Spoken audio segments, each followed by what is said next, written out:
Hey everyone! So today we are going to be doing the USA Computing Olympiad December 2020 contest, it Platinum Division. This is like a roughly like 3 or 4 times a year contest that USACO runs.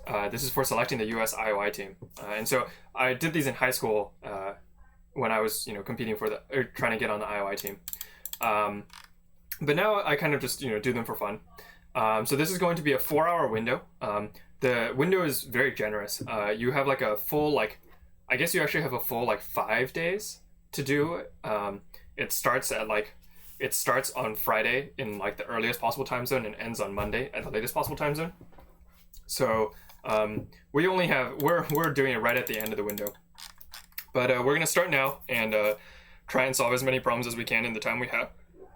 They're gonna be 3 or 4 problems. I'm not really sure yet. And Platinum level should be pretty difficult. They should be a Code Forces CDE level or something. So we will see how this pans out. It's going to be a 4-hour. It's going to be 4 hours whenever I click the button. So let's get started. Let's see. Hopefully it doesn't take that long. It doesn't take a full 4 hours.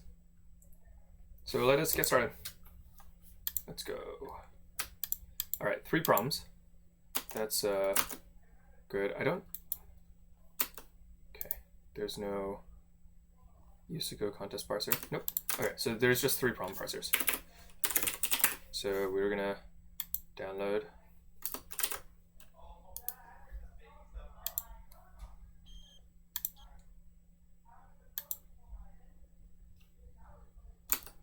Oh, it's broken because the thing is no longer file IO.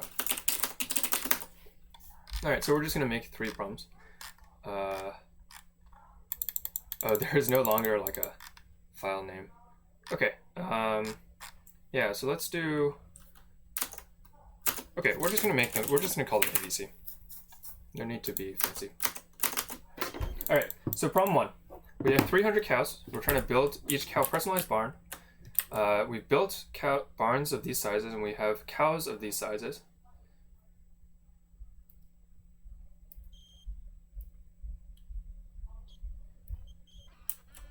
Compute the number of max matchings.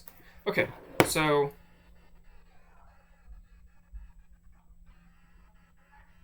we'll compute the number of maximal matchings. Okay.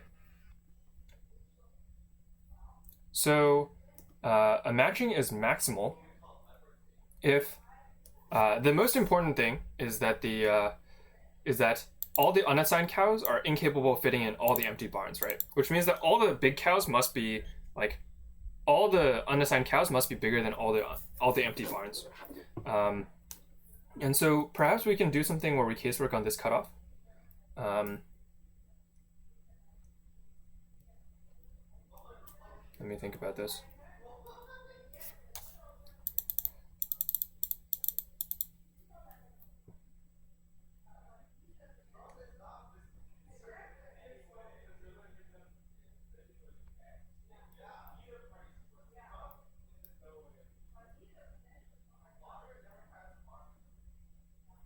Okay, so let's just read the other problems and see. Okay, so we've been abducted by aliens and are trapped inside an alien spaceship. This is 60 rooms, one-way doors connecting some pairs of the rooms. No 2 doors share the same starting and ending room. There's a remote with buttons numbered from 1 through K.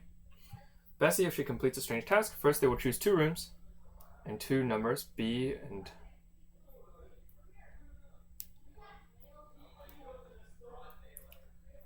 In each room, she must choose...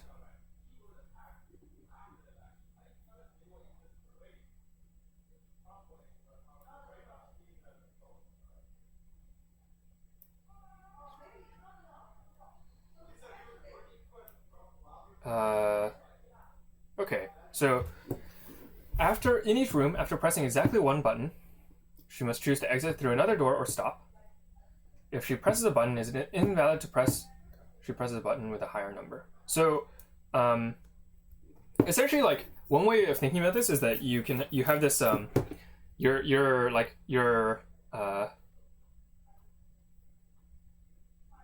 yeah. So you can think of your remote as just a number, and when you press a button,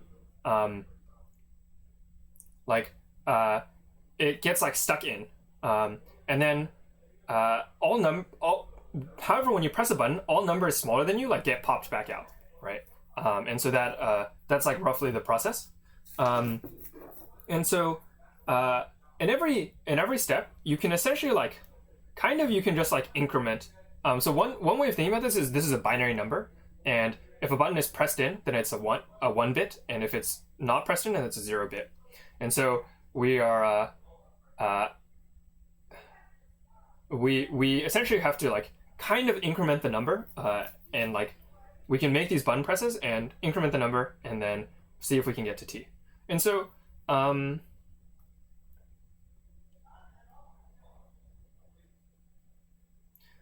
so my rough intuition, so obviously if like so the last button she pressed was BT is an interesting constraint. It should be like typically possible. So let's see how like what can make that not possible.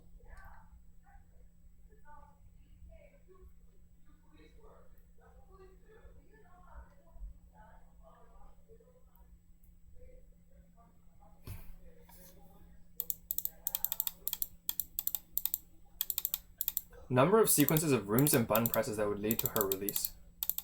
So one thing is you can't go infinitely because your number keeps going up, and that like, you know, would lead to your number goes infinitely up. So the fact that you can press any button is like one of the tricky things here. And the other thing is like the other thing that's a little strange is like you're able to move through these rooms like arbitrarily often. You're able to like the kind of the graph and the buttons like don't really interact. But you know that's not so bad.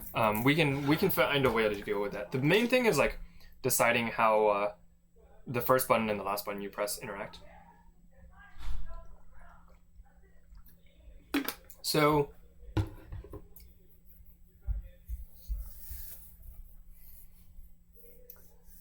if the last button you pressed was BT,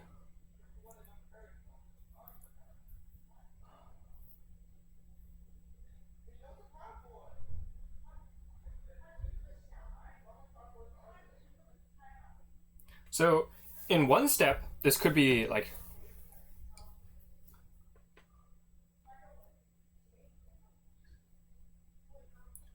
so the number of so the number of, first of all, like there are some edge cases where like very few button presses. If there's only like if S and T are like the same room, if BS not equal BT, then obviously you can't do it and stuff. And there are like some other cases with like BS being equal to BT or S being equal to T, but those should only affect the length one paths. Beyond that, like pretty much any path should be able to end with the last button pressed as BT. And the way we're going to do it is we will essentially like increment the number as we go, and at some point,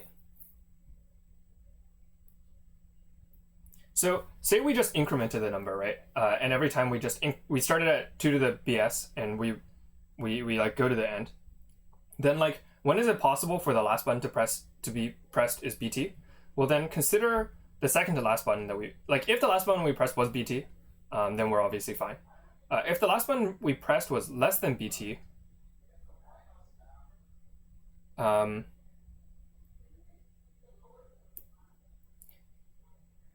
if there's a 0 that's at least BT, then like we can kind of go back 2 steps and press the number bigger than BT, and then press BT. So that should like always be like essentially possible whenever the path length is greater than like 3 or something. So if the path length is greater than like 3 or so, then we should always be able to like go back as long as the number is at most like the number when you enter the room T is less than like 2 to the K minus 2 to the BT. Essentially like if there's a 0 bit in BT or higher, then you can like backtrack one step and press it. So that should also be, that should like that's pretty much the condition. It's pretty much just like you have to either take a the path length. Essentially, there's just an upper bound of the path length, and that's all we have. So yeah, so I'm pretty sure it's just like how many sequences of rooms and button presses have length at most some number, and we can solve this using matrix exponentiation. How many queries are there? There are only 60 queries. So that's very few queries, which is pretty surprising, but I guess that should just work. Oh, we need to know the number of sequences of button presses too. So that's pretty tricky. Let's think about that.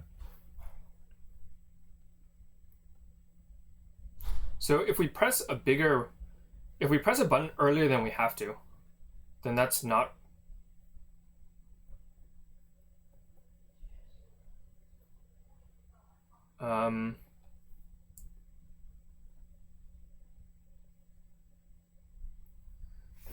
if we press a button earlier than we have to, then essentially we'd like lose this big amount of we lose this number of steps. All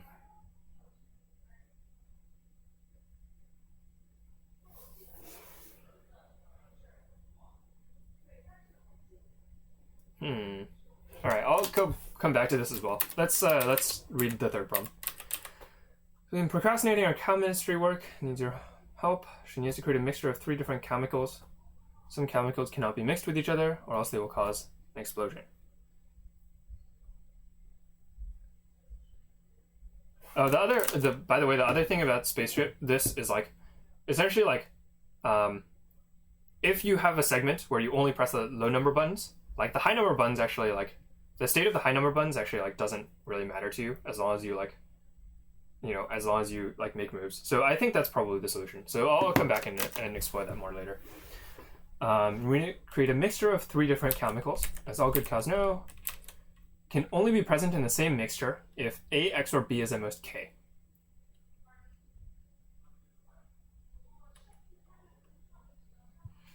The ith box contains chemicals labeled L through R inclusive. And these are essentially like a large range of integers, right?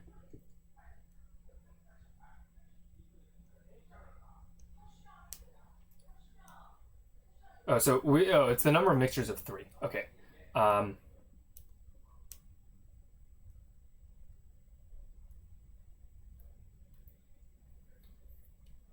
Present in the same mixture if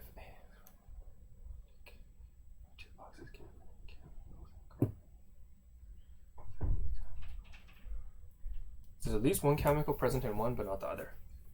Okay, so this is given to you, and like n doesn't really matter. It's just like the number of intervals. So essentially, like we just have a big set of chemicals, and like they happen to be separated into 2 times 10 to the 4 intervals, and we are trying to count the number of unique mixtures. So this A XOR B as the most K thing is like pretty interesting. Essentially, like so we're only trying to count mixtures of 3, right? And so a mixture of 3, are we taking 3 different chemicals, so they have to be distinct. That's not really that important.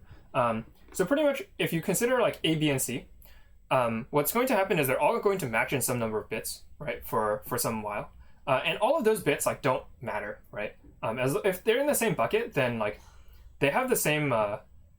If they're in the same if they have the same prefix in base 2, then like when they XOR, that prefix will always go to 0, so it doesn't matter, right? However, once at some point like they will be different, right? And you might have like a 110, or you have like a 10, or you have like a 100, right? And the important thing to note is like the 2 that are the same when they XOR together are always going to be smaller than the other one, right?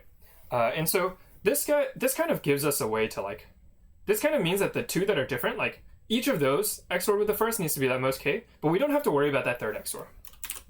And so that's going to help like counting a lot, because essentially we can just like, for each number, we can count the number of things on its opposite side that like is at most K, and then we can just XOR all of those together.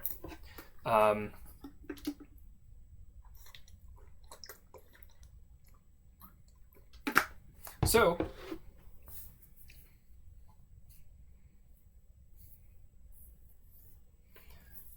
if we just build this into a trie, is that what is the runtime of this? So the trie will have like not too many nodes, and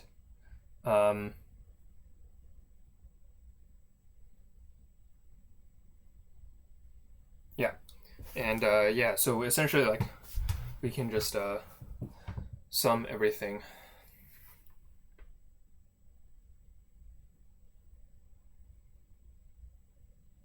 Yeah, so also there's this less than or equal to k thing, and one thing to note is like if the first bit that they mismatch is like already like less than the first bit of k, then they're automatically good, right? So we can actually just add all of those in without looking at them at all. Otherwise, like if they differ in the first bit of k, so pretty much like A, B, and C have to all have the same prefix up until the first bit of k, and then they have to be two the same and one different at that bit, and then the rest has to be like XOR to less than k. And like if we just represent this as a trie, we should be able to just like walk these trees together and make that work. And I think it should just be linear time. So yeah, let's come back to this also. To compute this trie, we'll need to like compute node sizes and stuff like that. It doesn't seem too hard. I think we also want to like k++ so that it's like strictly less than k. It'll make things a little easier. Built each cow personalized barn, but now some of the cows have outgrown their barns. We're going to build n barns of size. Okay, so this one, essentially I think what we want to do is we want to know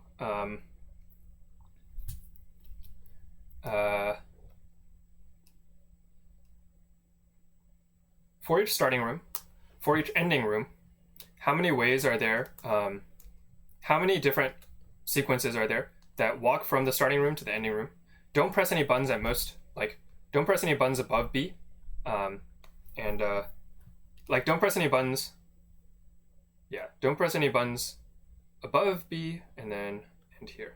And in fact, we might as well just like, we might as well also like just keep track of the last button that's pressed, but I don't think we should bother. So essentially they have to like not press any buttons above this.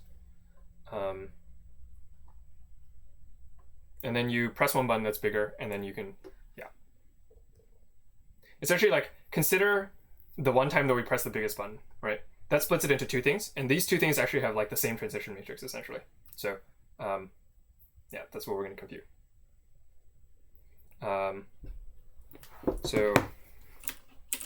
Let's do Spaceship first. We have to copy in the samples manually because the competitor companion isn't working.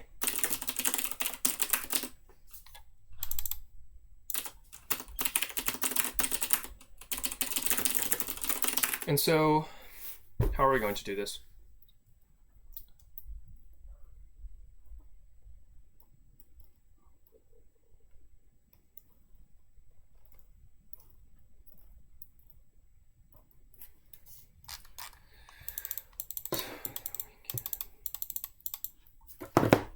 Okay, so the first thing we're going to do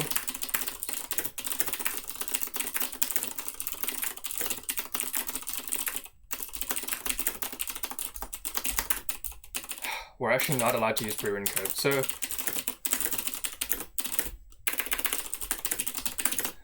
we're going to go the old-fashioned way, type out all this mod num.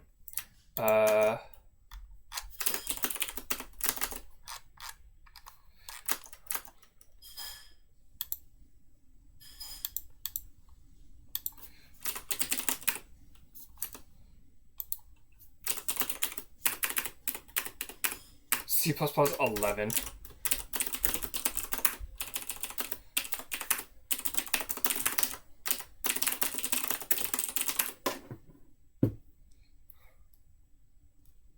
Okay. Okay, and we're gonna use this for all our three programs, so we might as well write it out like fully.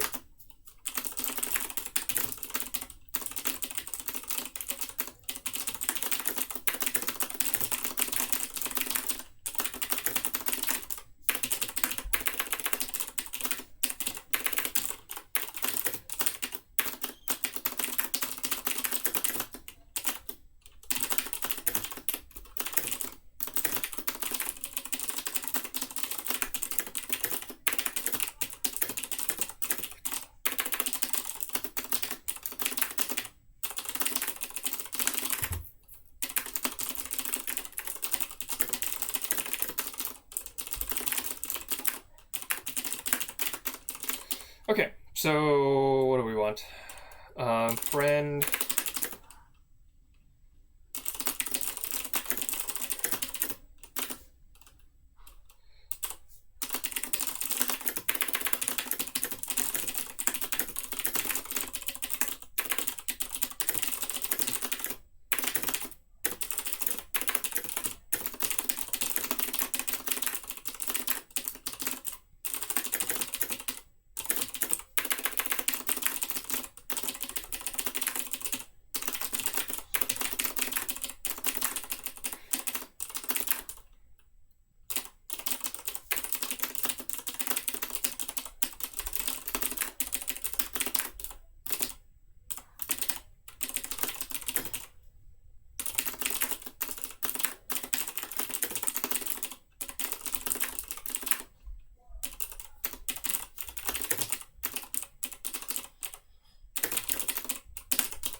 Okay, conversions done.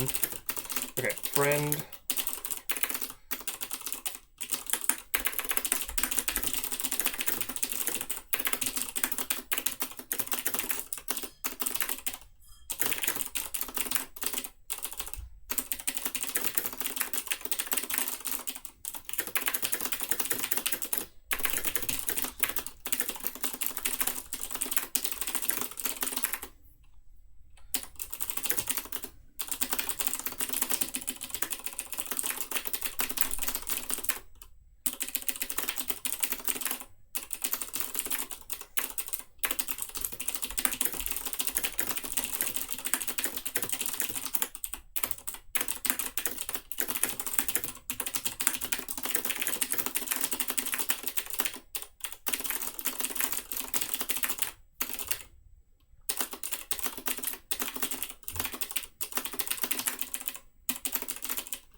Okay.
Okay. This is pretty much everything I need. I don't remember if I have other things in my modnum, but let's see. Are there any other functions I'd like to overload? Paren equal.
Okay.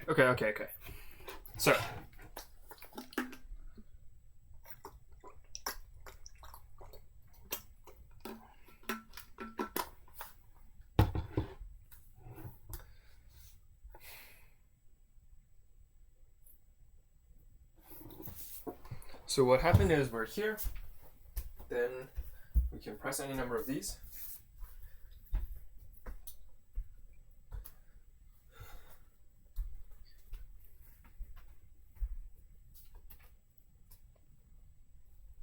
Okay, so, yeah. Okay.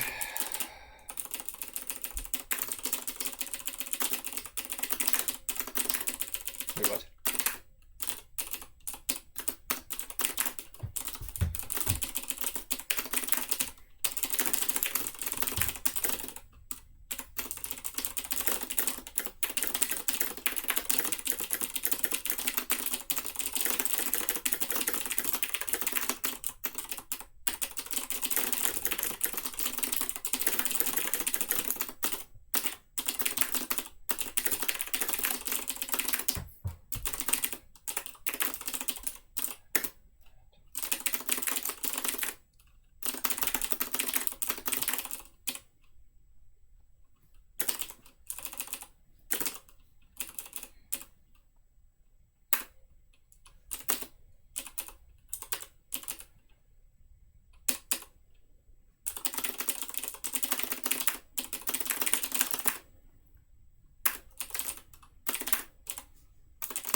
If you ever press this button,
So yeah, give me a sec. I need to go use the bathroom really quick.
This is going to be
TLE. Surprising?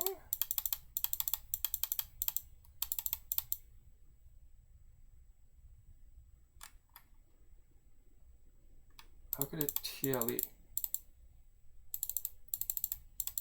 Guess we're doing like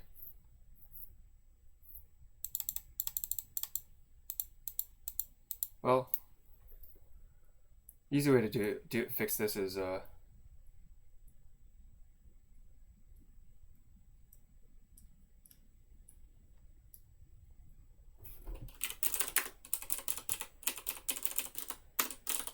just doing matrix vector, I guess. Is there a different way?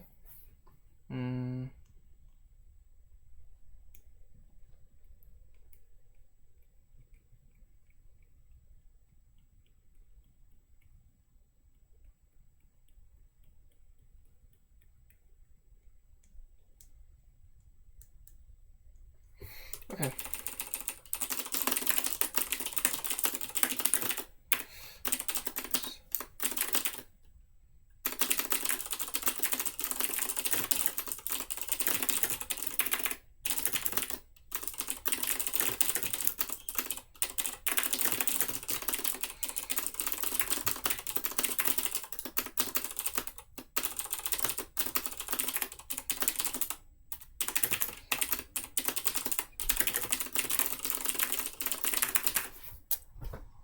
Okay, so yeah, we're just gonna matrix vector this straight.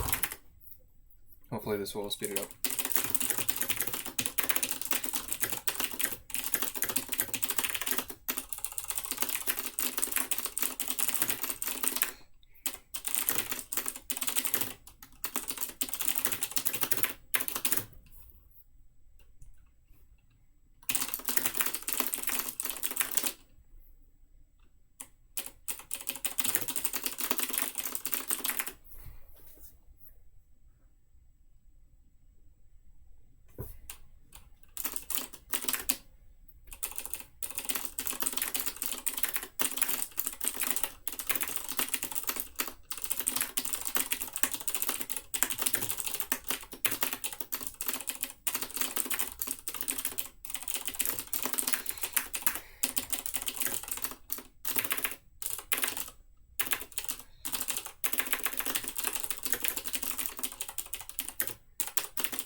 Let's see if I can edit account settings. I can't change my default password.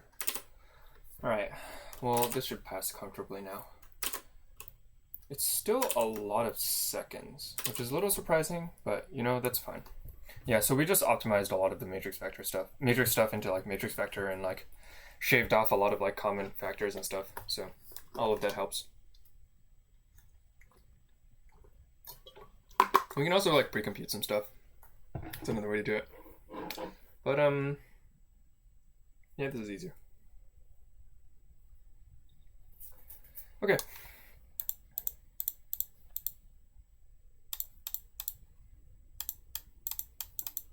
Yeah, I don't know. This is like n cubed per query or something. Yeah. Surprised that I TLE'd, but you know, that's fine. All right. Okay, so we can do this.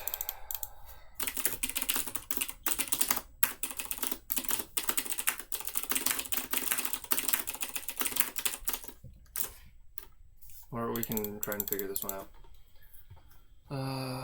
Why's my phone buzzing? Oh. Just my parents.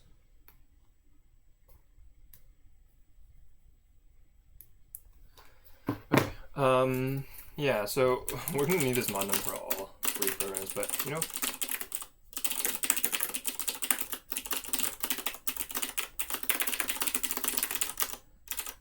Okay, so let's see. Yeah, I'm not so sure if things will be worth it on. Yeah, there are things we could speed up in the middle problem, but yeah, I'm not gonna bother with those.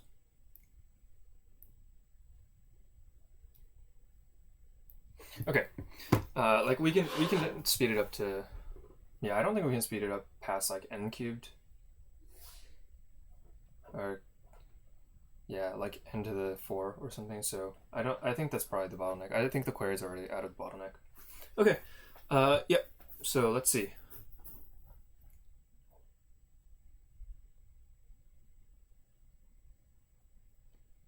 Yeah, doesn't seem like it will be worth it. It would be worth it.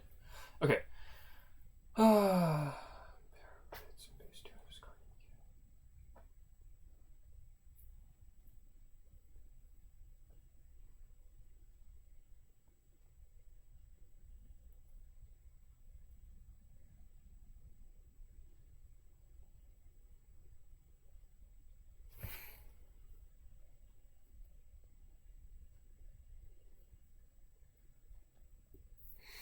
Okay.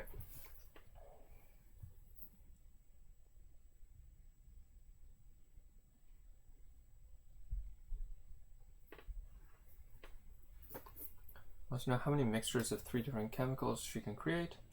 Different if there's at least one but not another. Yeah, so okay. Okay.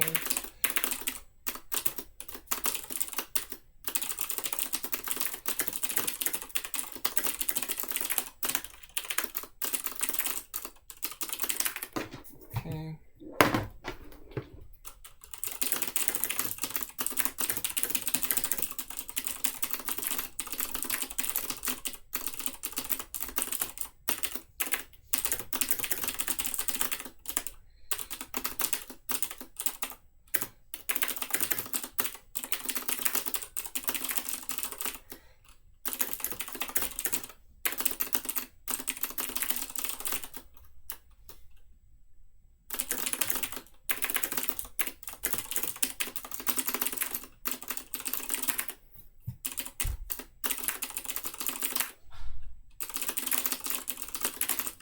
Okay, so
All of these use goddamn.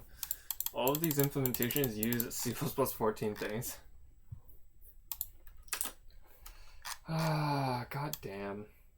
All right, that's fine.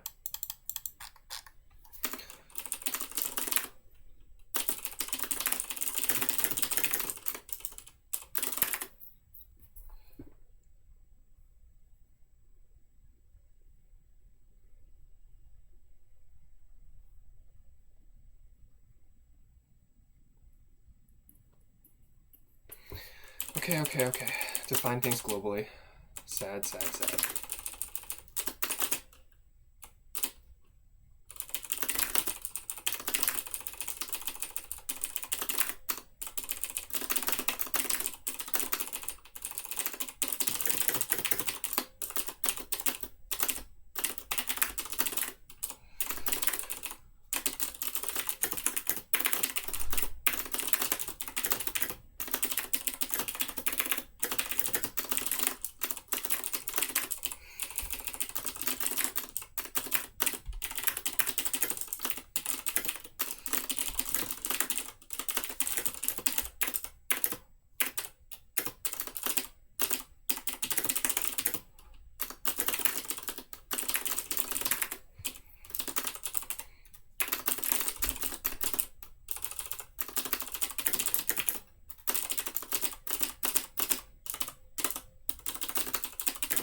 Okay, so how exactly does this work? Well, we have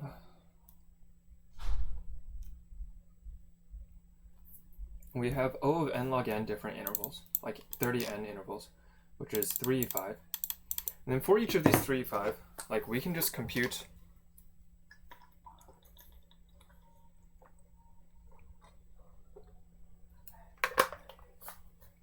how many ways there are to pick something on the opposite side.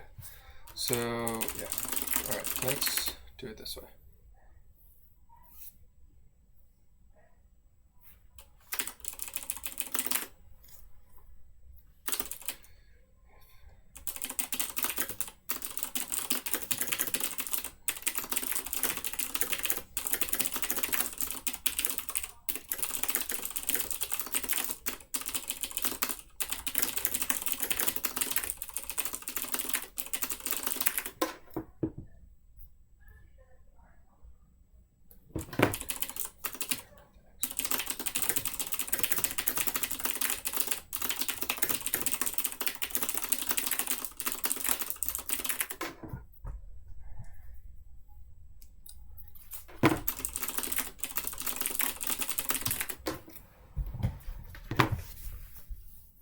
Yeah, we should just split this directly into levels. I don't really think I should have been doing this thing, but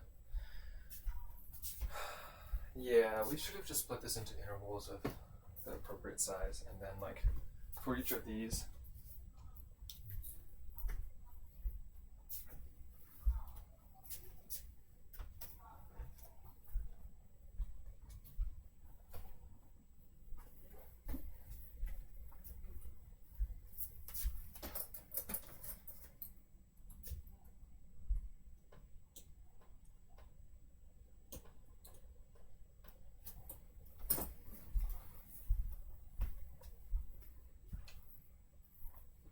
okay. But you know, we've already written what we've written, so let's just keep going. Yeah, I totally can do this in just in terms of like.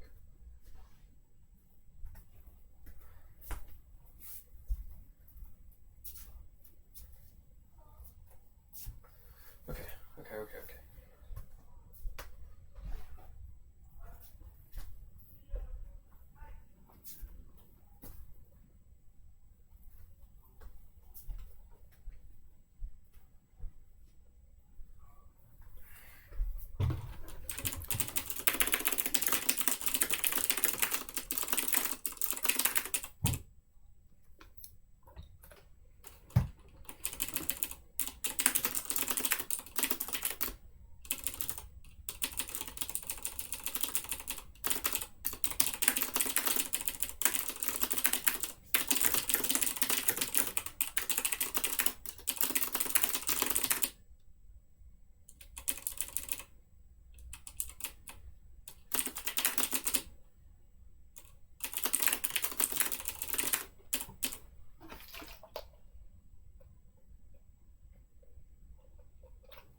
Every interval of size 2 to the b minus 1 is good, right?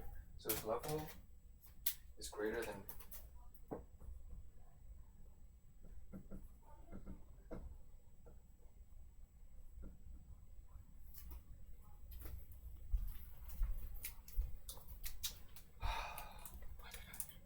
why did I write this way? Okay.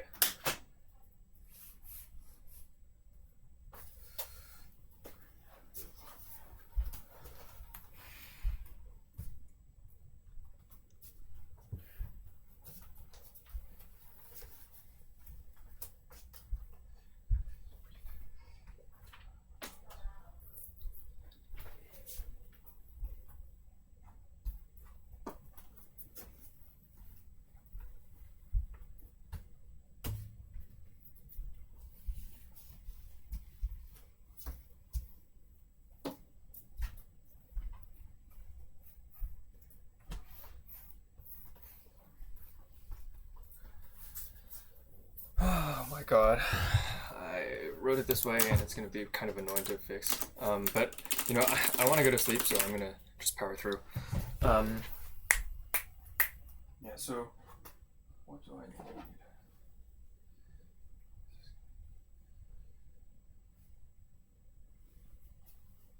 What am I doing? I'm saying, like, when I get to this particular node, for each full node, yeah, so this thing is a good way to query, like, counts.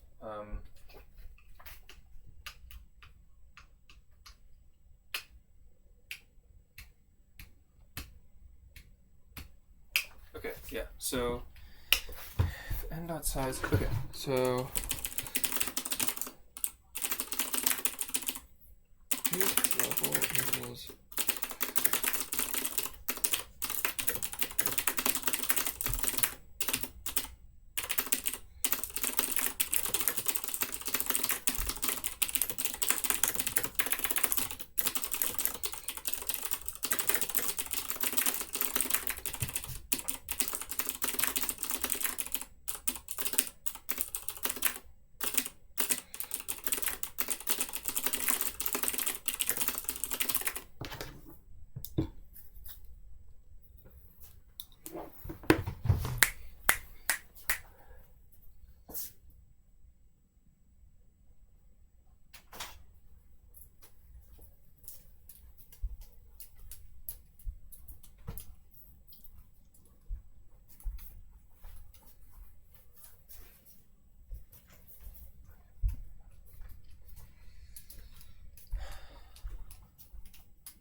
K is the most.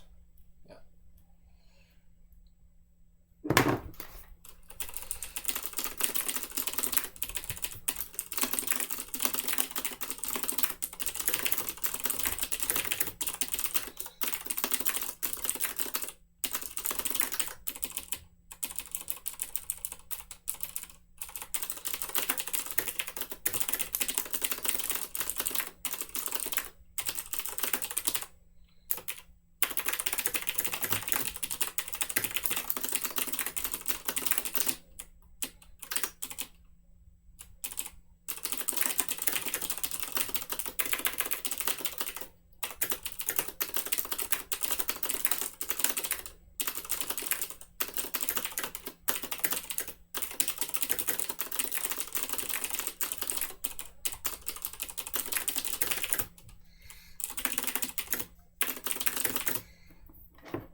gonna bring this guy down further. Okay.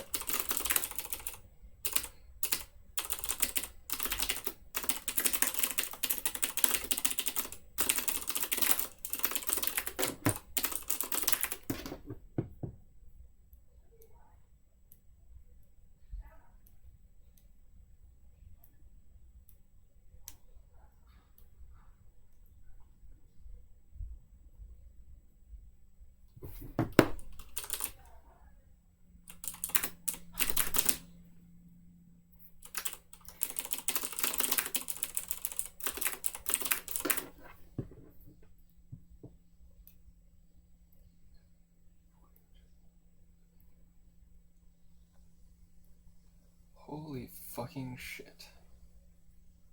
Is this really that hard?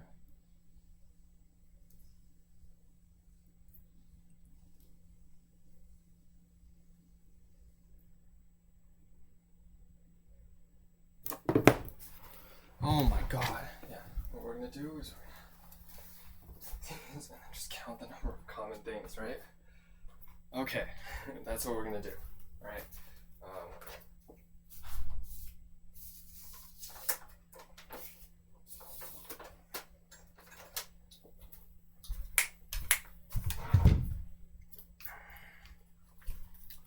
Holy shit.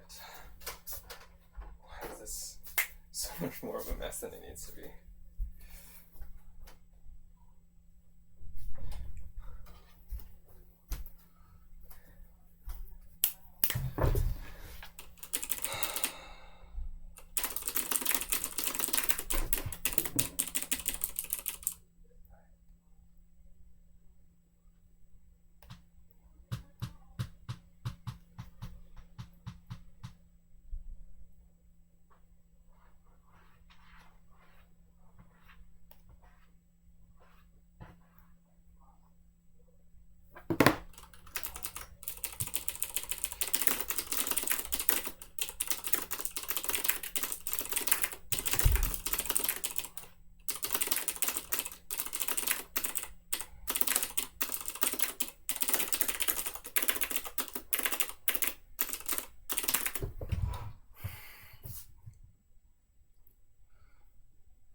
Okay. We're gonna do this one this time.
So you have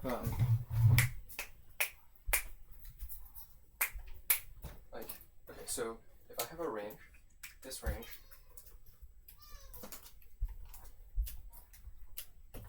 adds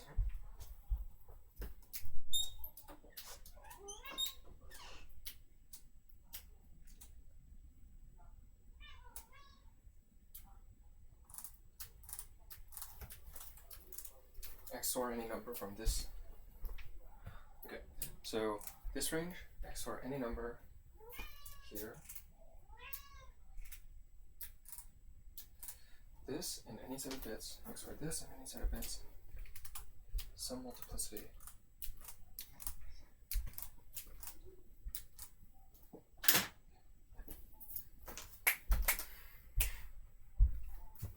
Right? Okay.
Oh, sorry, buddy.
Get off the table, Boots. You're not allowed on the table. Okay, let me finish this, and then I'll have like 1.5 hours to work on the outcome. Okay, so process range is going to be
Differ in the same bit.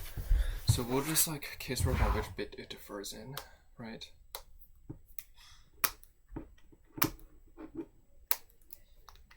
So these two differ in the same bit, right? So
Alright, I just need to handle this inside case. Okay, so assert B is at least 1.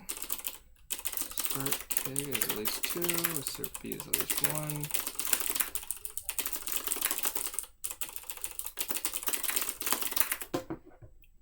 So, what I need is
very good. So I managed to pass this barely in 1.7 seconds. God damn.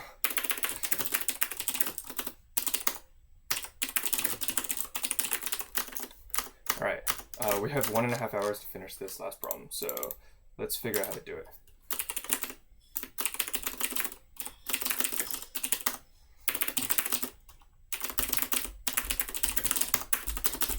Okay, so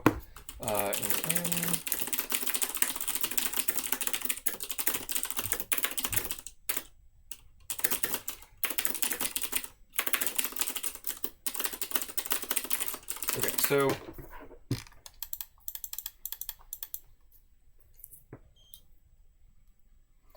yeah, we're trying to find a maximal matching.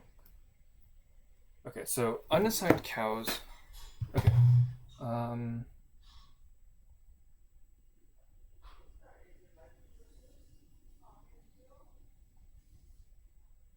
So you have these guys. Essentially, like each cow can fit into some set of barns, right? So if you have the earlier cows,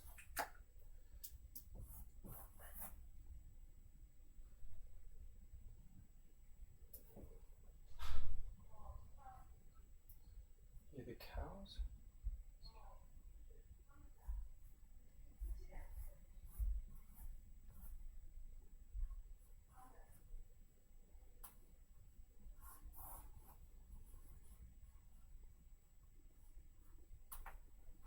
Right, so you have this kind of staircase, right? So obviously all that matters is this staircase. And what happens is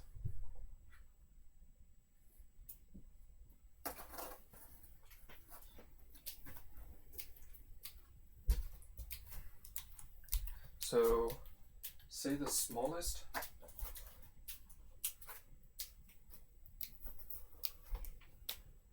barns. So we need to match all of these barns. So we need to match all of these barns. We need to match all of these cows. And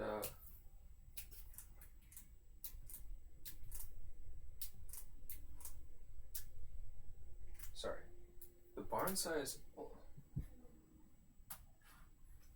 has to be at least as big as the cow size.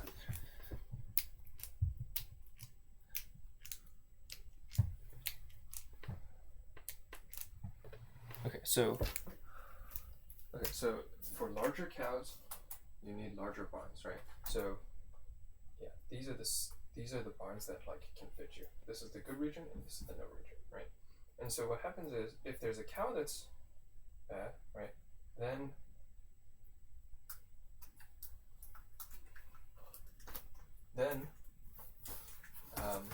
so say this cow is bad, then we need to match all of these. So we want the smallest bad cow, right? So then we need to match all of these, we need to match all of these. And the rest of them could be arbitrary, right?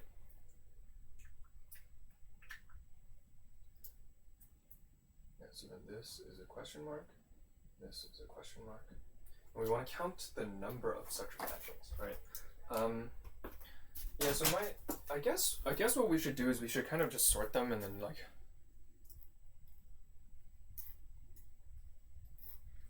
we kind of just want this, kind of just want to do a DP where it's like, if we, so we have some number of cows, and like there's some set of barns to house them in, right? And so if we sort them, right, like we can collect cows and then put them in barns later, right? And so what we'll have is maybe we'll have like some cow that like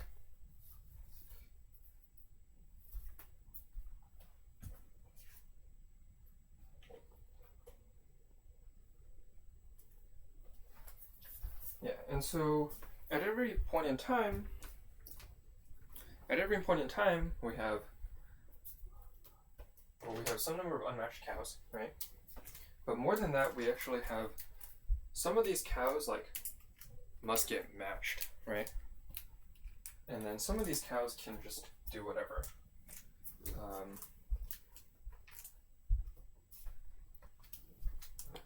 some of these cows must get matched. If this cow must get, and then some of these cows, yeah, so some of them must get matched.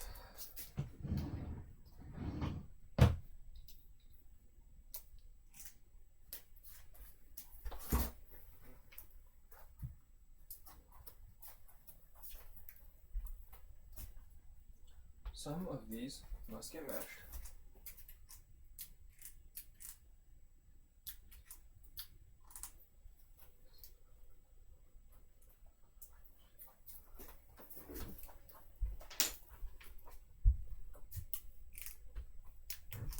So then I think we can do this two-sided DP trick thing, where it's like you DP both forwards and backwards, and then you like,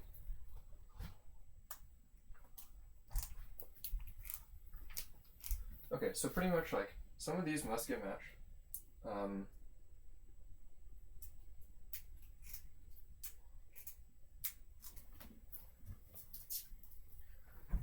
If there's so many of these if there are however many of these that must get matched,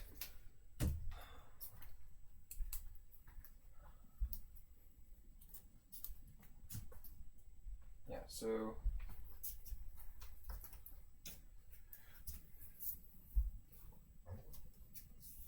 essentially like, yeah, if you have cow, barn, right? Yeah, let's just consider these as open and closed brackets. So we have some sort of opens and closes, right? And we say like, say this one is the, whatever, we'll put some closes here instead. This one is unmatched,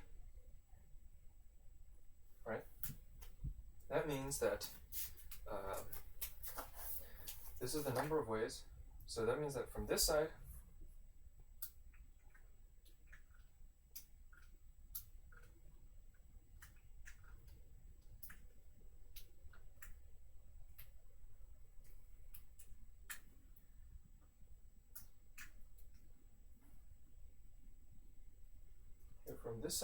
we'll pick and not pick.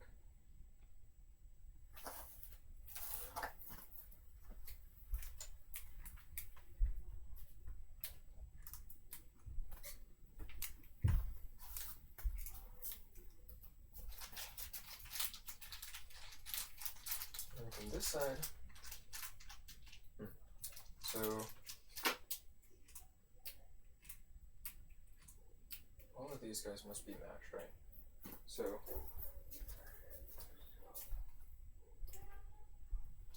yeah, so what happens is these guys can be unmatched, right? Or sorry, all of these guys must be matched, right? Then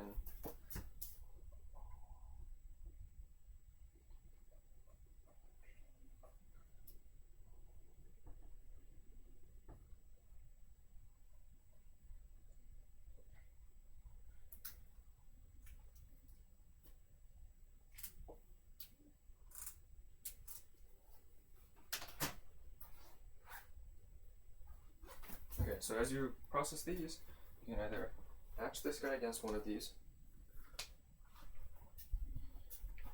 right? And so then it's like, yeah, this. Okay, so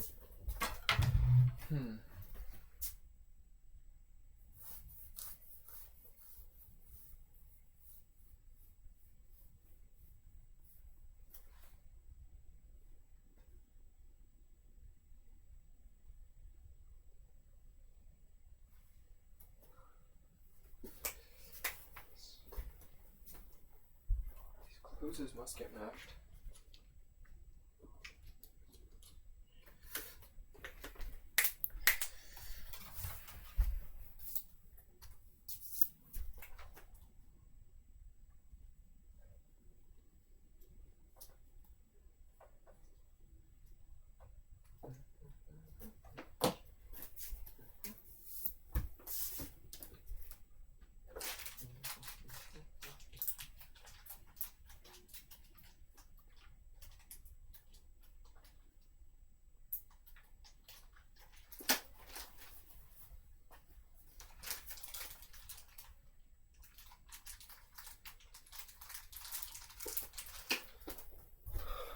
Okay, so the first thing we're going to do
Okay, so now, so the number of, so what we're going to do is, the first thing we're going to do is we're going to sort them all together.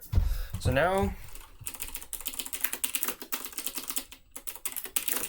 we have this sequence of open parens and closed parens, and we want to find its maximal match. So this is going to be an easier problem to work with because we don't have to deal with like two different things. And so back to the beginning,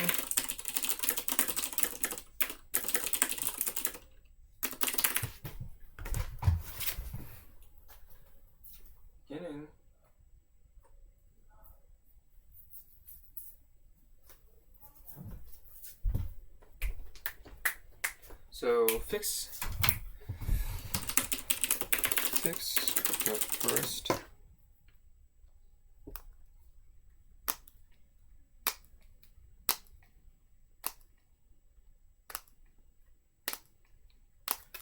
the first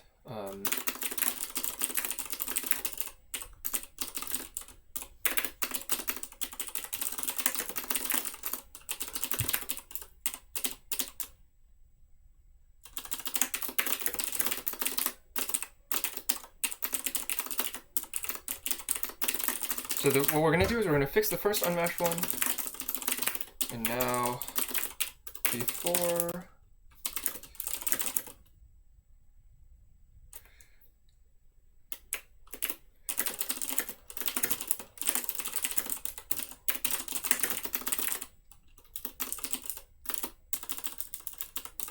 we can dp on the prefix and on the suffix.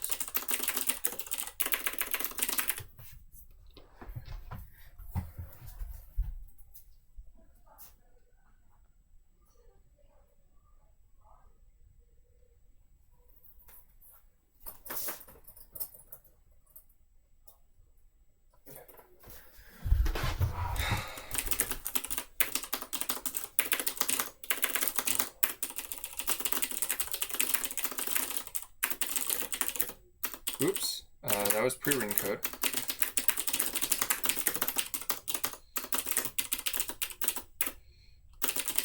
So we will use our non-pre-written version, which honestly is probably pretty much the same. I really like pretty much type the same thing, but rules are rules.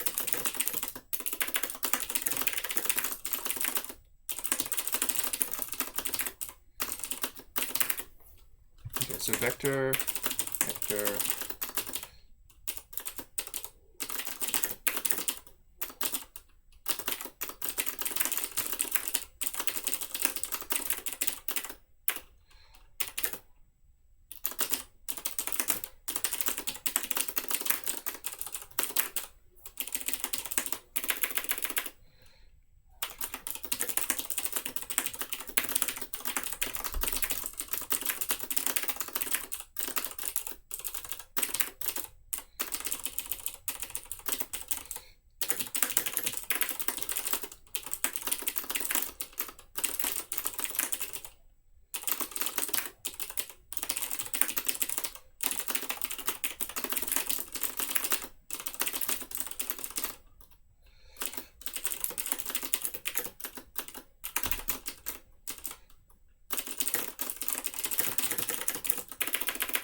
If z equals 0, z equals...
Okay, there we go.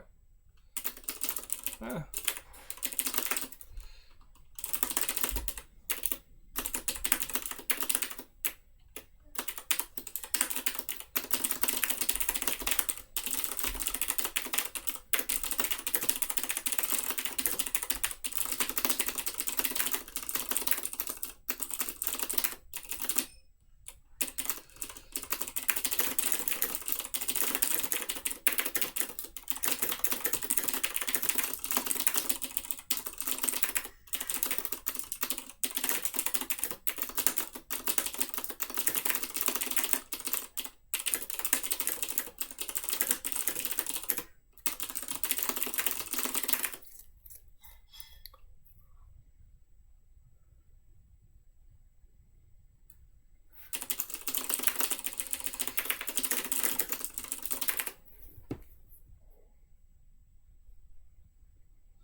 Okay, cool. So that passed. Cool. Yeah, so this problem was actually not as tricky as it initially looks. The main idea here, I'll do a quick recap. The main idea about this problem is that we're given this SNT. It's not strictly necessary, but it's a little easier if you just think of it in terms of like we can just merge sort them together essentially by size. So we have this sequence of like cows and barns. Cows we can say is like open parens and barns are like closed parens, and we're trying to like match open parens and closed parens so that like almost all of them match, right? So if we fix the first unmatched open paren, then all open parens before must get matched, and all closed parens after must get matched.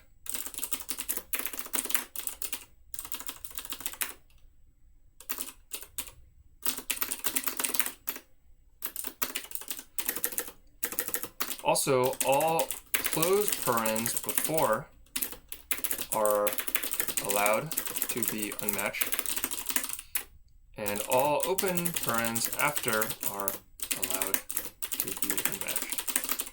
And this is just because, like, you know, if this guy is unmatched, all open parens after must get matched because we said it's the first. All closed parens after must get matched because we said it's unmatched at the end and it has to be stable. All closed parens before are allowed to be unmatched. This is okay because, like, all closed parens before are allowed to be unmatched. That just means that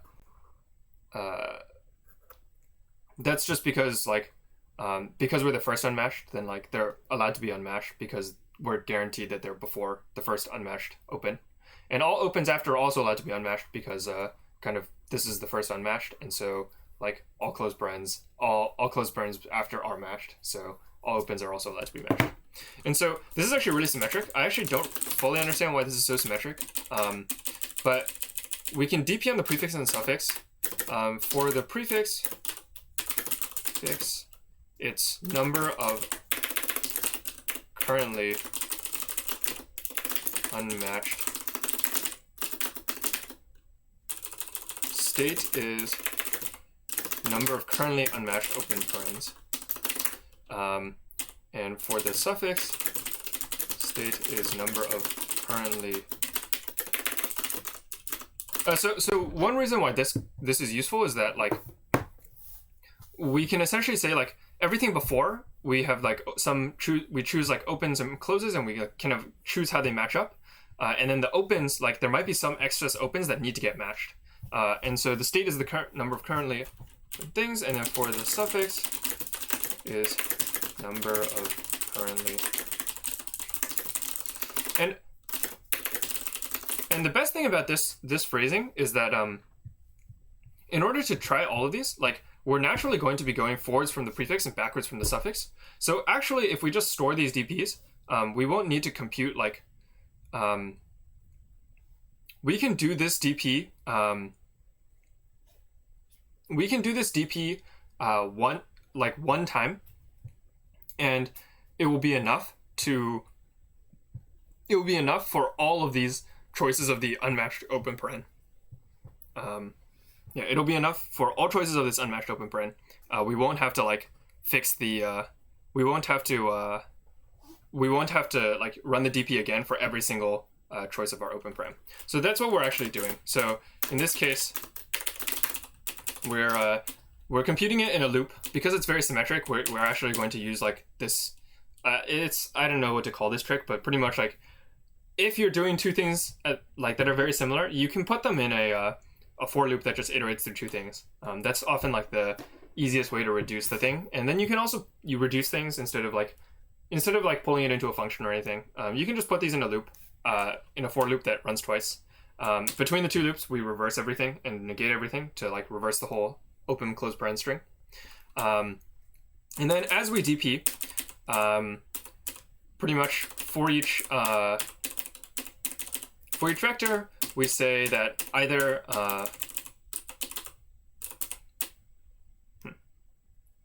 interesting. So in the middle of the DP, what we do is we say for each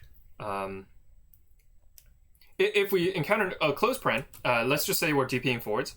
If we encounter a closed paren, we're free to skip it, or we're free to match it against one of the old ones. And so if we skip it, it's just the same. If we match it against one of the old ones, then we get, like, there are if the current number of opens is V, then there are V choices of the open to match it against. And so that's where this DP transition comes from. Another is that if it's an open, then, like, we have to just count it. Because it has to eventually get matched, but we don't have anything to match it with right now, so we'll essentially just, like, insert a 0 at the start of the array. This is kind of just fancy code, which essentially does dpi plus 1 equals the list 0 plus dpi. So it's essentially just, like, inserting a 0 at the start. And then we do some tricky stuff to just put it in the right place, and then we reverse the DP reverse. And then at the end, in order to combine it, we casework on the open paren. on the first bad open paren. And then the number of unmatched parens from before, the number of unmatched opens from before it and the number of unmatched closes from after it have to match exactly because they all have to get matched together. These are like, that's this thing. And the number of ways to match it is exactly like the number of them. It's like exactly v factorial. So we just iterate through v and we say like ans plus equals v factorial times f times r. And yeah, and that just works out. Let's go through problem B.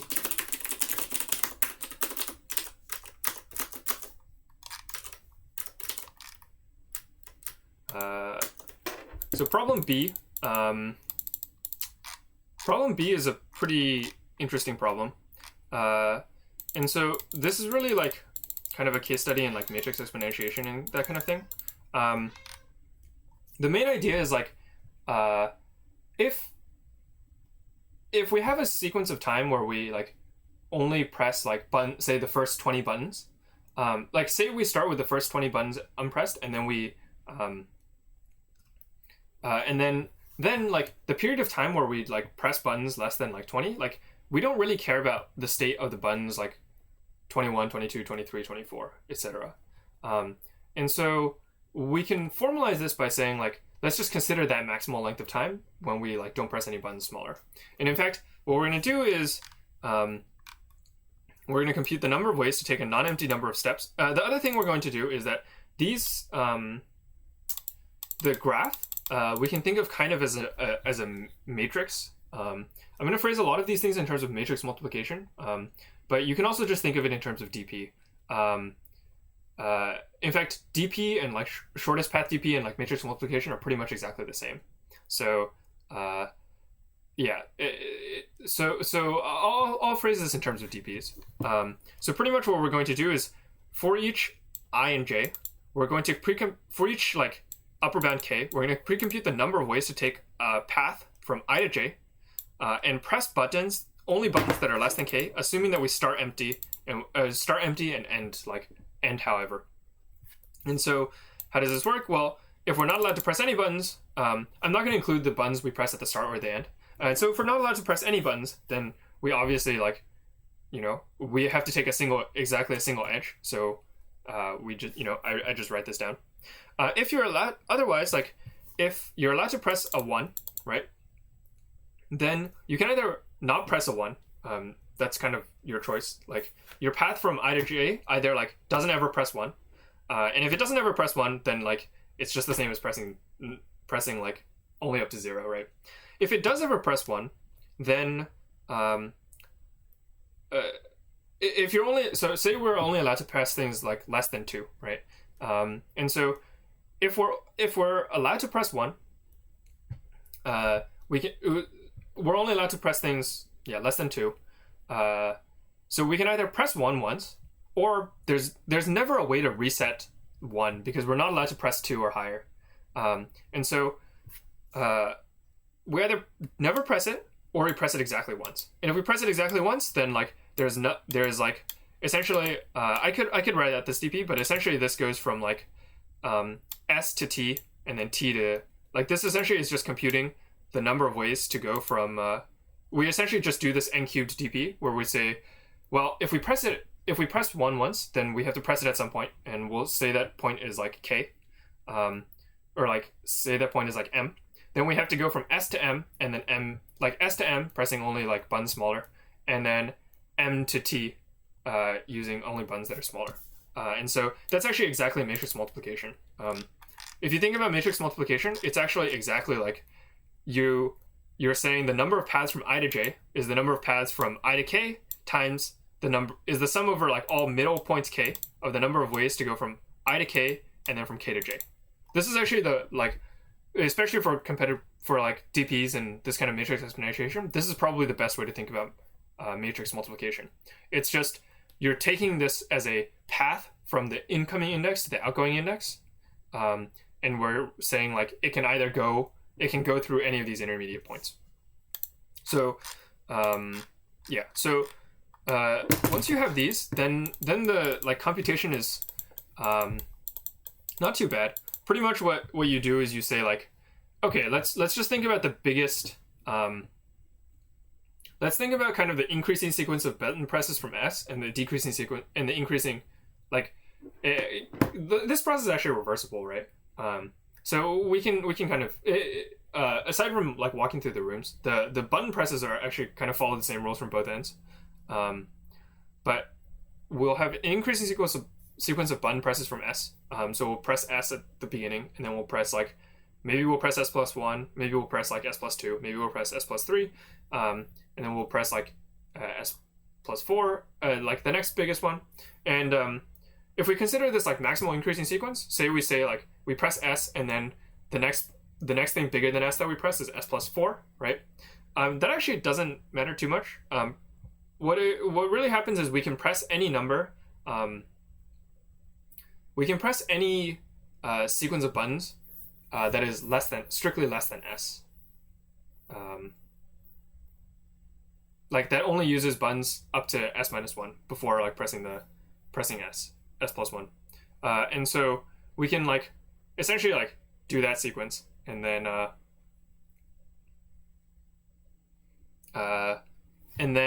like we press, and then yeah, and so what it looks like is I haven't. Let me open my previous submission to B. Let's just copy this into a file so I can explain it. And so this code that I submitted first is actually like a valid solution. It's just a little slow. So pretty much like let's just consider mid is going to be we're going to casework over the maximum button we ever press. That's going to be mid. Because it's the maximum button we ever press, we can only press it once because it'll never be reset. Then like there's some room where we press mid, right? Before it, we might press mid minus 1, and then something like we might press. If we ever press mid minus 1 before it, then we press mid minus 1, and then we can do anything that touches only things less than or equal to less than mid minus 1, and then we press mid. So that's one like way we could get there. Alternatively, like we don't press mid minus 1, in which case like it's pretty much like the same as just like not moving, right? And so the one special case is like if mid minus 1 equals S, then we have to press S, and then we can do some arbitrary set of moves.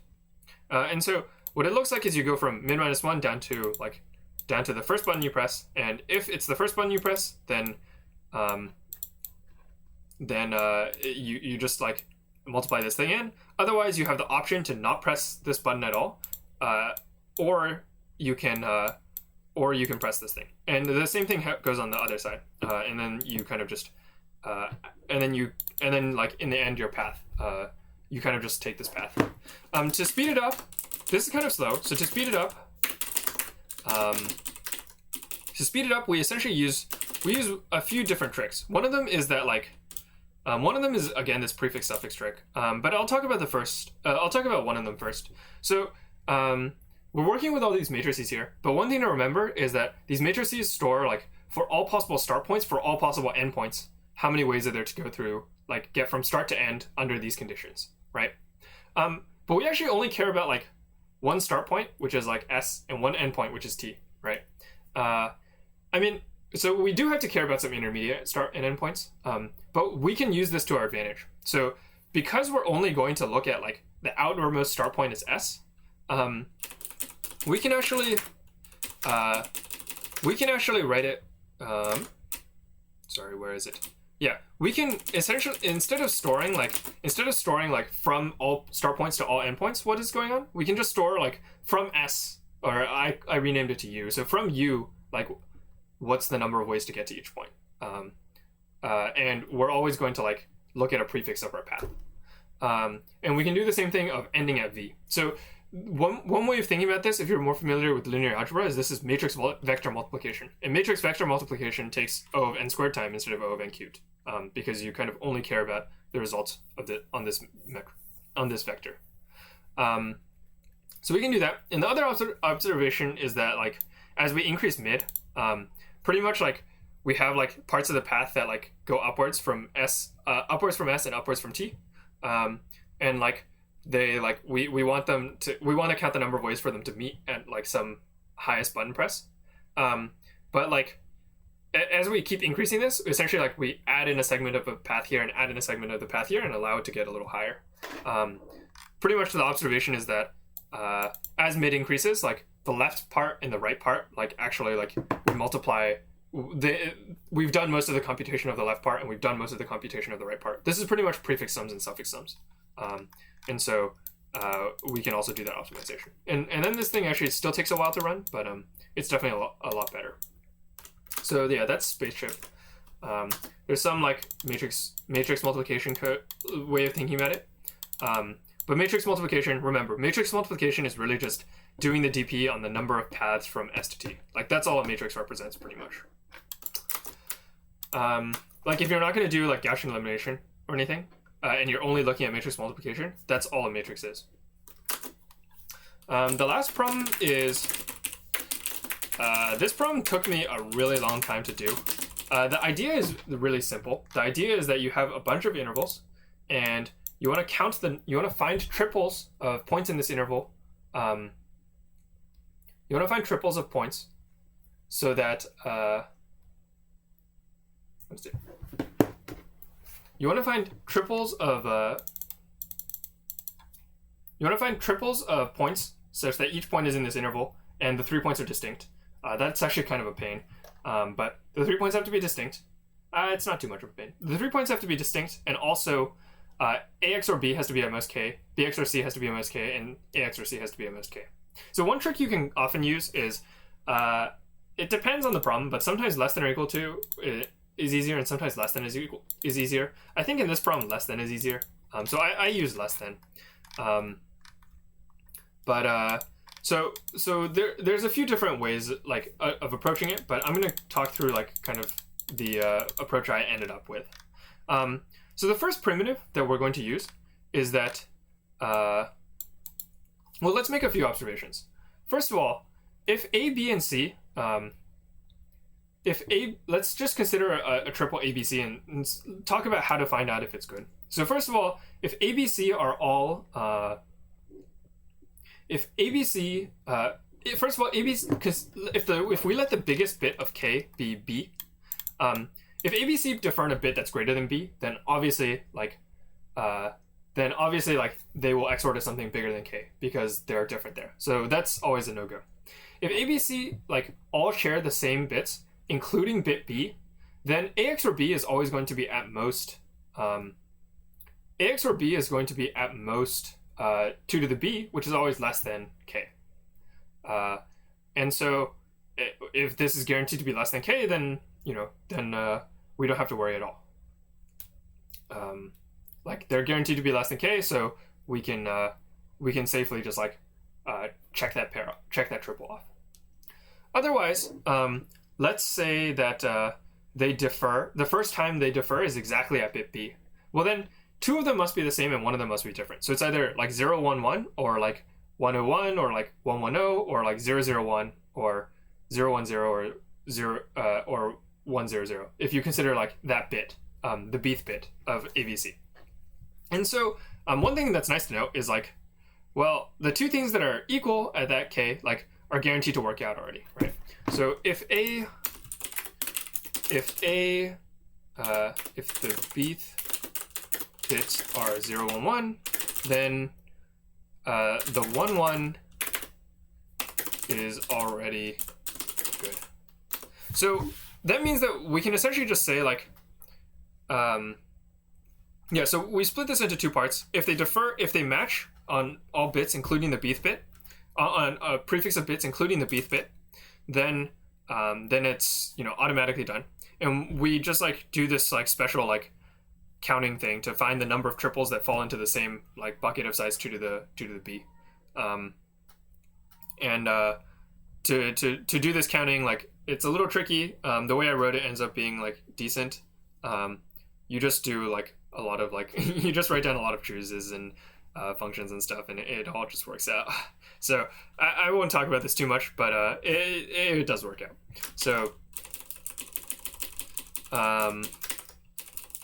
yeah, so there you can just work it out. So if the bits are all, if the bits are in the same bucket,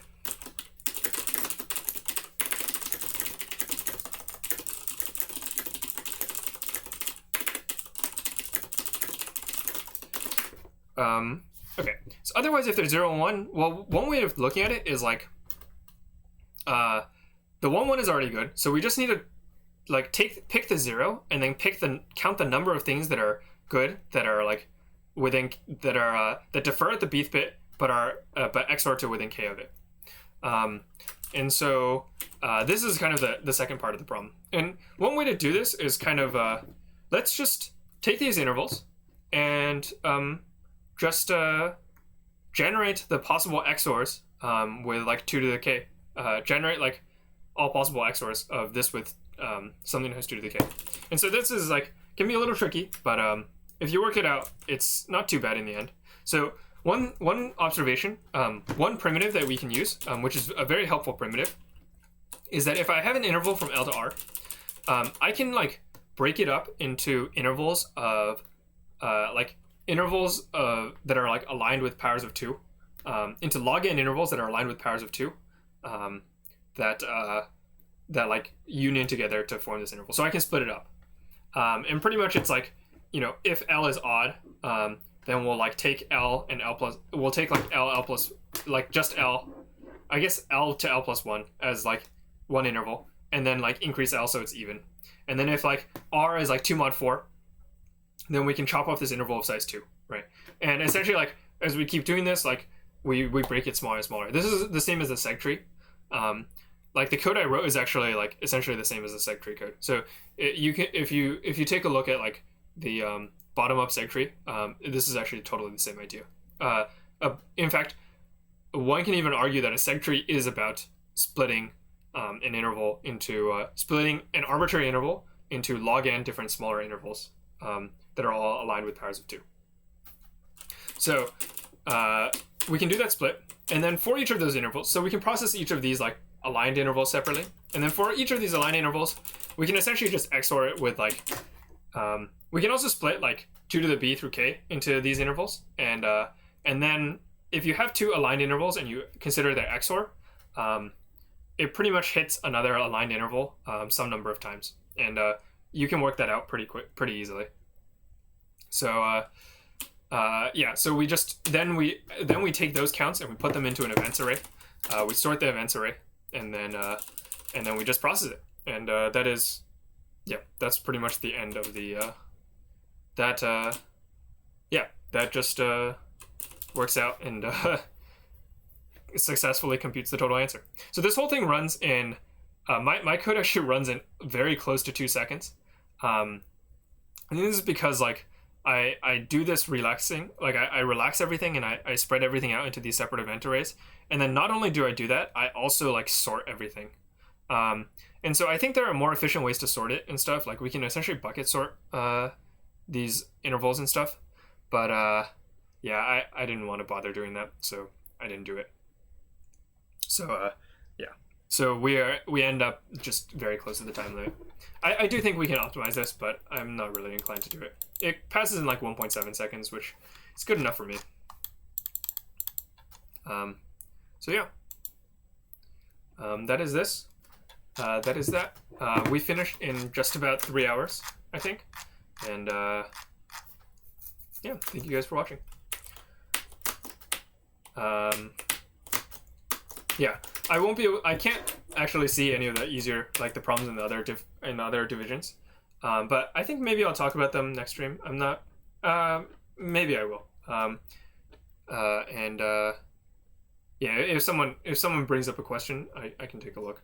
But there also will be, when these are published, the like editorials will also be published with it, so you can take a look there. But yeah, thank you for watching. And I will talk to you guys next time. Hope you guys enjoyed this content and enjoyed the discussion. Bye bye. Yeah. Also, if you'd like to see more content, I do stream on Twitch. You'll be able to find a lot more like interactive like sessions, I guess, with me there. And you can also, so if you follow me there, you'll see when I stream, and I'm happy to answer questions most of the time, like about any problems I've seen or any problems you have then. So please come check that out if you have questions about particular techniques or things like that. And especially if it's a chill stream, I'll be happy to help. Yeah, so thank you guys for watching. Subscribe to get notified of new videos.